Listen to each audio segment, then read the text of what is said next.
Hi, welcome to my channel. I hope you're ready to read the word today with me. Yesterday was Easter, Resurrection Day. It was a beautiful, wonderful day. So today we are continuing in the Old Testament, and today is April 10th.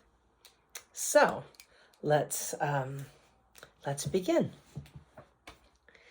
And we're in 1 Samuel 4:12 through 22, April 10th.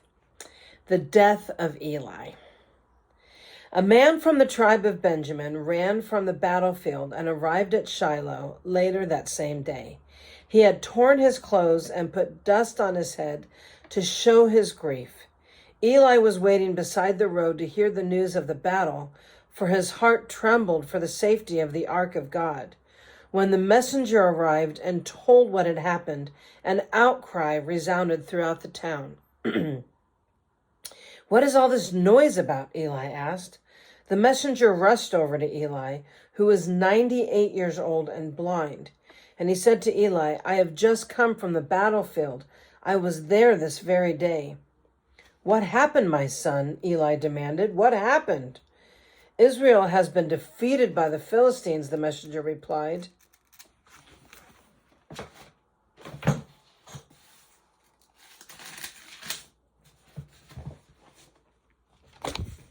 "The people have been slaughtered, and your two sons, Hophni and Phinehas, were also killed, and the Ark of the Covenant has been captured." When the messenger mentioned what had happened to the Ark of God, Eli fell backward from his seat beside the gate. He broke his neck and died, for he was old and overweight. He had been Israel's judge for 40 years. Eli's daughter-in-law, the wife of Phinehas, was pregnant and near her time of delivery. When she heard that the ark of God had been captured and that her father-in-law and husband were dead, she went into labor and gave birth. She died in childbirth, but before she passed away, the midwives tried to encourage her. "Don't be afraid," they said, "you have a baby boy." But she did not answer or pay attention to them. Oh God, how awful. She named the child Ichabod, which means, "Where is the glory?" For she said, "Israel's glory is gone." She named him this because the ark of God had been captured and because her father-in-law and husband were dead. Then she said, "The glory has been departed from Israel, for the ark of God has been captured."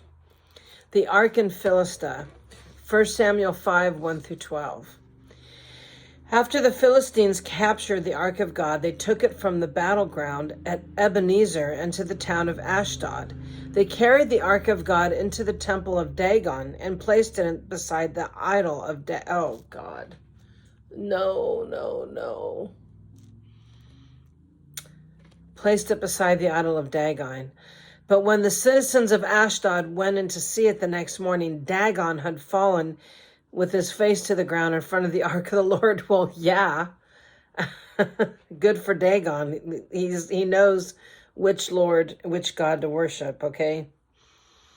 So they took Dagon and put him in his place again. But the next morning, the same thing happened. Dagon had fallen face down before the ark of the Lord again. Yep. This time his head and hands were broken off and were lying on the doorway. Only the trunk of his body was left intact, and this is why to this day neither the priest of Dagon nor anybody who enters the temple of Dagon in Ashdod will step on its threshold. Yeah. Yep. Then the Lord's heavy hand struck the people of Ashdod and the nearby villages with a plague of tumors. When the people realized what was happening, they cried out, "We can't keep the ark of God of Israel here any longer. He is against us. We will all be destroyed along with Dagon, our God."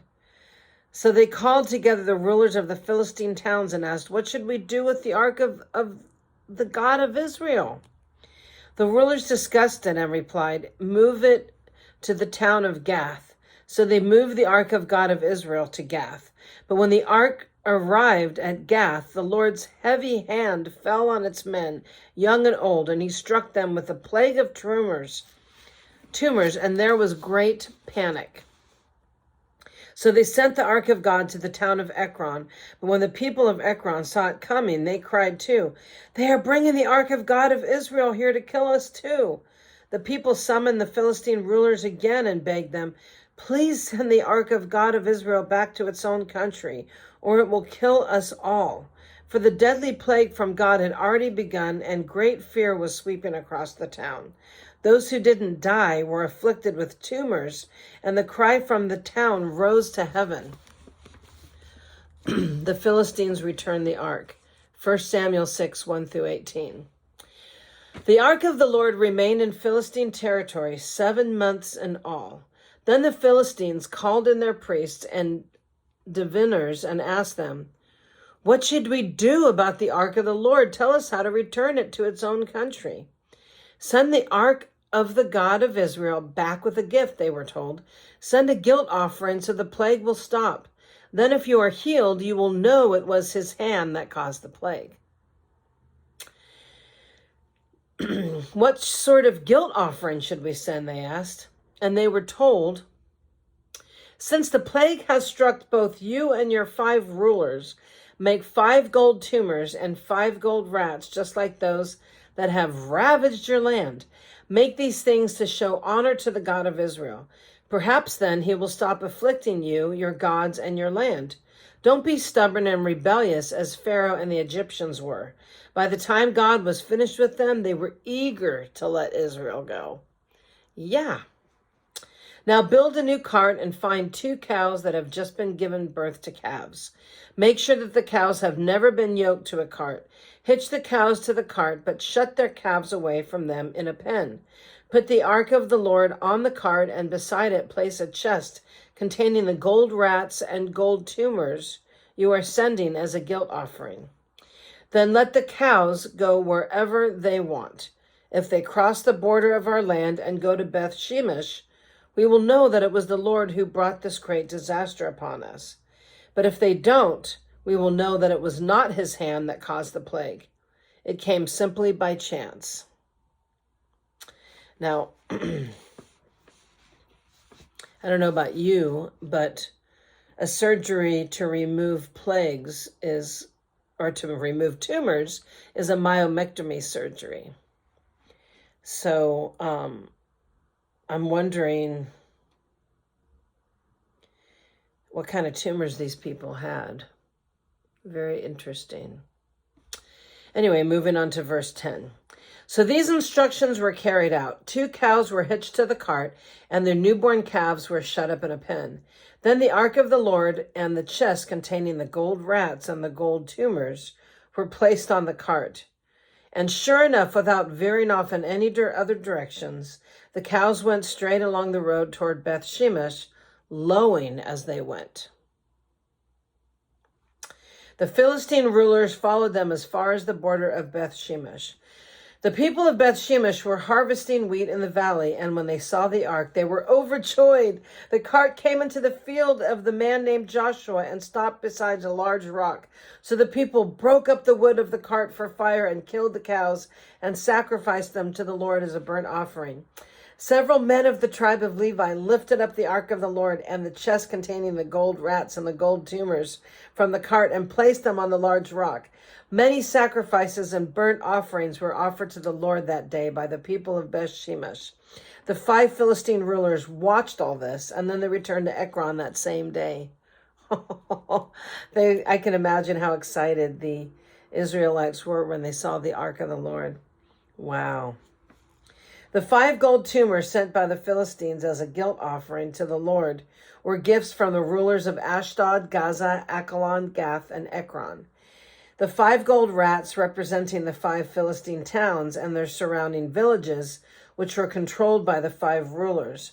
The large rock at Beth Shemesh, where they set the ark of the Lord, still stands in the field of Joshua as a witness to what happened there. Wow. I got to turn the page.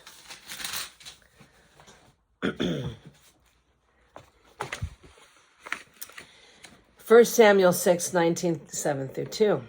The ark moved to Kiriath Jearim.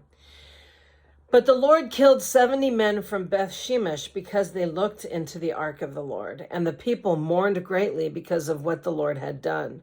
Who is able to stand in the presence of the Lord, this holy God, they cried out. Where can we send the ark from here? So they sent messengers to the people of Kiriath-jearim and told them, the Philistines have returned the ark of the Lord. Come here and get it.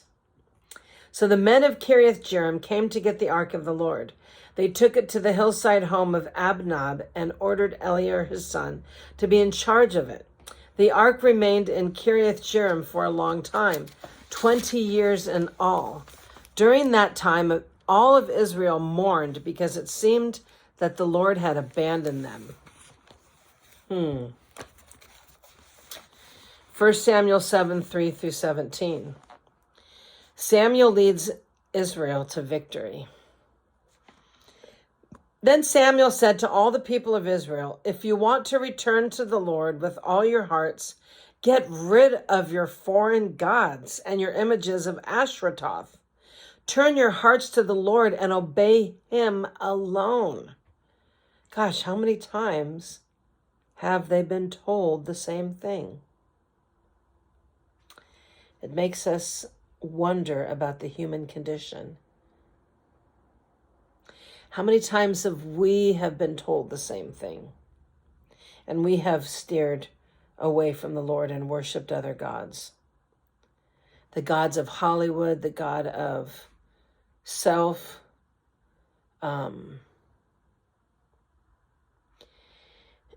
narcissism, pride, the pride of life, having any kind of idols in your life, wealth, status, wanting something so badly that you ignore the Lord. Do we have idols in our life? Are we worshiping other things,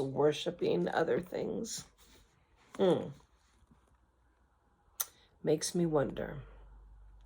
So back to what Samuel says. He says to the people of Israel, if you want to return to the Lord with all your heart, get rid of your foreign gods and your images of Ashtaroth. Turn your hearts to the Lord and obey him alone. Then he will rescue you from the Philistines, or from, the issues that you have in your life. So the Israelites got rid of their images of Baal and Ashtaroth and worshipped only the Lord. Then Samuel told them, gather all of Israel to Mizpah, and I will pray to the Lord for you. So they gathered at Mizpah, and in great ceremony drew water from a well and poured it out before the Lord. They also went without food all day and confessed that they had sinned against the Lord. It was at Mizpah that Samuel became Israel's judge. When the Philistine rulers heard that Israel had gathered at Mizpah, they mobilized their army and advanced. The Israelites were badly frightened when they learned that the Philistines were approaching. Don't stop pleading with the Lord your God to save us from the Philistines, they begged Samuel. So Samuel took a young lamb and offered it to the Lord as a whole burnt offering. He pleaded with the Lord to help Israel, and the Lord answered him. Just as Samuel was sacrificing the burnt offering, the Philistines arrived to attack Israel. But the Lord spoke with a mighty voice of thunder from heaven that day, and the Philistines were thrown into such confusion that the Israelites defeated them. The men of Israel chased them from Mizpah to a place below Bethkar, slaughtering them all along the way. Samuel then took a large stone and placed it between the towns of Mizpah and Jeshanah. He named it Ebenezer, which means the stone of help, for he said, up to this point, the Lord has helped us. So the Philistines were subdued and didn't invade Israel for some time. And throughout Samuel's lifetime, the Lord's powerful hand was raised against the Philistines. The Israelite villages near Ekron and Gath and the Philistines had captured were restored to Israel, along with the rest of the territory that the Philistines had taken. And there was peace between Israel and the Amorites in those days. Samuel continued as Israel's judge for the rest of his life. Each year he traveled around, setting up his court, first at Bethel, then at Gilgal, and then at Mizpah. He judged the people of Israel at each of these places. Then he would return to his home at Ramah, and then he would He would hear cases there too. And Samuel built an altar to the Lord at Ramah. Hang on a second.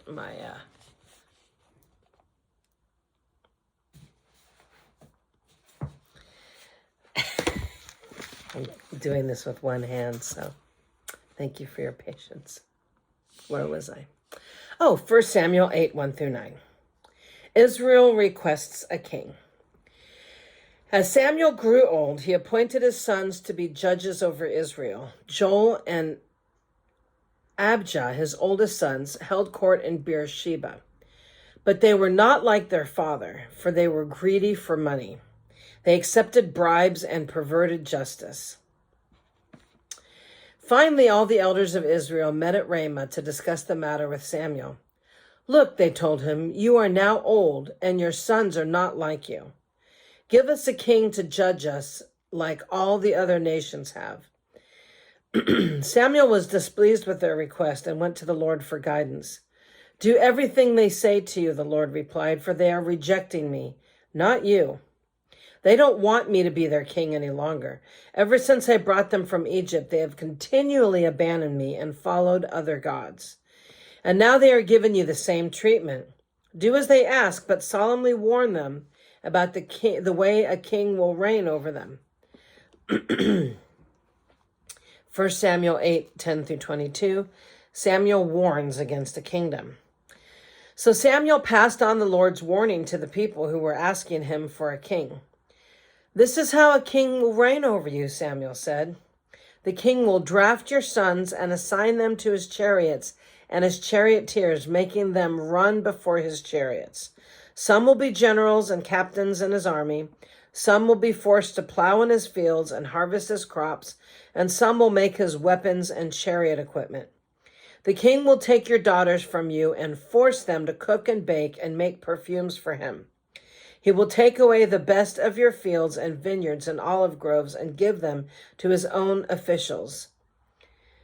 He will take 1/10 of your grain and your grape harvest and distribute it among his officials and attendants.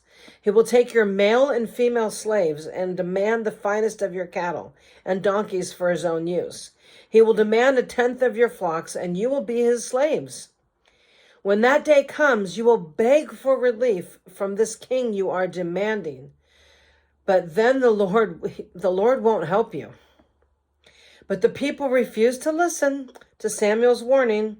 Even so, we still want a king, they said. We want to be like the nations around us. Our king will judge us and lead us into battle. How many times have we wanted to be like everybody else around us? Even though we have been warned. So Samuel repeated to the Lord what the people had said, and the Lord replied, well, do as they say and give them a king. The Lord didn't say, well. I embellished that, sorry. Do as they say and give them a king. Then Samuel agreed and sent the people home. Yeah. Oftentimes I've had people say, oh, if there really is a God, why does this evil thing happen? Or why does this evil thing happen or that evil thing happen? Hey, listen, God gives us free will. And we live in we are sinful human beings. I sin every day. I don't know about you, but I have got some problems. We all do. And the Lord is a gentleman. He's going to give us, if we keep demanding our own way, eventually he's going to give it to us. What I'm trying to say is that he's a gentleman. He's not going to force us to worship him or to do what is right. The Lord sets before us life and death. And he, would like us to choose life, to choose the way of life, to choose his ways, to choose his sovereignty, his lordship, his, what he tells us to do in his word. And he has regulations that will bring us life. It's not like he suggests or tells us things that are gonna, rob us of our fun. It's to for us to have a good and blessed and happy life. And people are going to make their own choices. So when evil falls upon people, I believe that's the Lord lifting his hand off of us. He allows things to happen when we decide to go our own way. And, I hear that all the time, that, oh, if there really is a God, why would children be killed? Why would people be suffering? Yeah, there is a God. And people suffer, whether they're godly or whether they're not godly. But the Lord's protection is real, because I've experienced it. I'm in the middle of it right now.